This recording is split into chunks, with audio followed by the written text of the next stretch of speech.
Hello everyone, नमस्कार सभी को। आज हम बात करेंगे, ये अरिहंत के हम क्वेश्चंस कर रहे थे।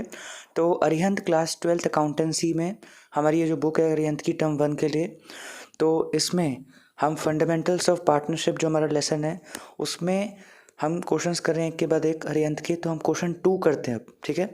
तो क्वेश्चन 2 आप जैसे कि देख पा रहे हैं, कह रहा है कि पूछ रहा है कि in the absence of partnership deed और the partnership being silent, the Partnership Act 1932 provides for no interest on A. Drawings, B. Capital, C. both A and B या D. Partners Loan।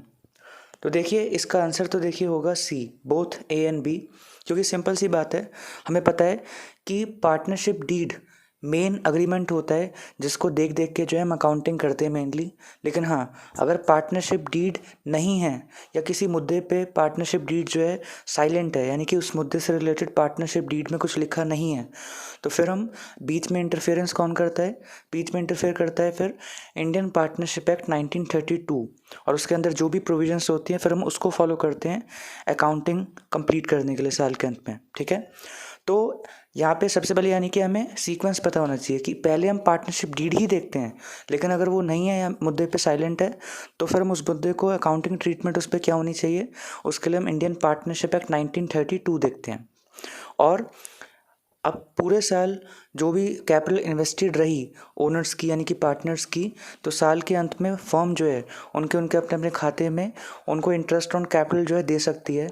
तो लेकिन यहाँ पे ये है कि अगर पार्टनरशिप डीड नहीं है, साइलेंट है, तो इंडियन पार्टनरशिप एक्ट कहता है इंटरेस्ट ऑन कैपिटल पे कि फर्म कैपिटल अकाउंट्स में इंटरेस्ट ऑन कैपिटल तभी डालेगी अगर पार्टनरशिप डीड हो, नहीं तो नहीं डालेगी। तो इसका मतलब ये है कि अगर पार्टनरशिप डीड नहीं है, साइलेंट है, तो इंटरेस्ट ऑन कैपिटल जो है फर्म नहीं दे सकती पार्टनर्स को। ये क्लियरिटी आपको होनी चाहिए, ठीक है।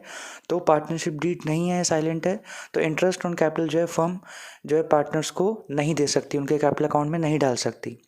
दूसरी बात भी ऐसे ही है कि पूरे साल अगर जो है कभी भी जो पार्टनर्स हैं अगर वो साल ख़त्म होने से पहले ही अपने प्रॉफिट का कुछ हिस्सा विड्रॉ करना चाहते हैं तो वो कर सकते हैं, लेकिन फिर जो है firm interest on drawings charge कर सकती है उनसे कि नहीं, तो ये भी डिपेंड करता है कि पार्टनरशिप डीड इसमें इस तरह की बात लिखी गई है कि नहीं, पावर दी गई है फर्म को कि नहीं।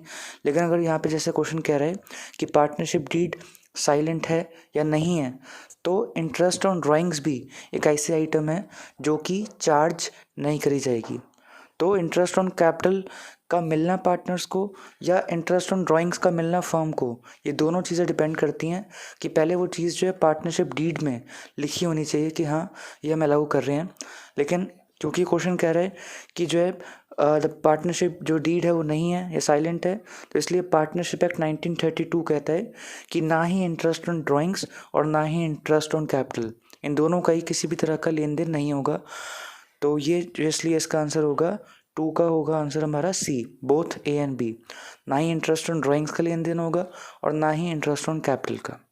बाकी और ऐसी शॉर्ट यूज़फुल वीडियोस के लिए हमारे चैनल को सब्सक्राइब कर सकते हैं आप और जुड़े रह सकते हैं हमारे साथ। हम बहुत जल्द लौटेंगे अगली वीडियो में। Stay tune.